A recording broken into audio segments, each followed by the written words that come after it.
content editor arranges your page into rows and columns.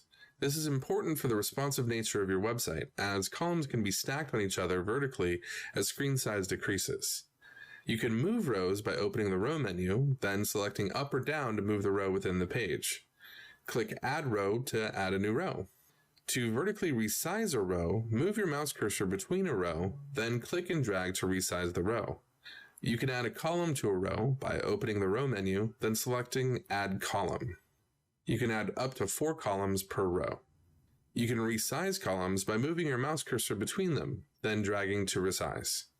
A column can only be deleted if it does not contain any widgets. If the column is empty, just click the red X to delete it.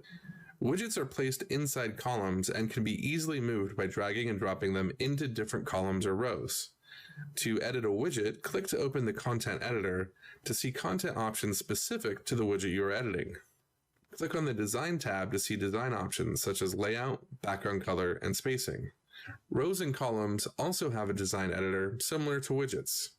Just open the row menu and click Edit Design to change the row background and other design options.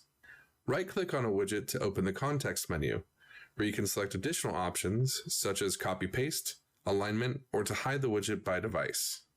All changes you make here are local changes that apply only to this widget.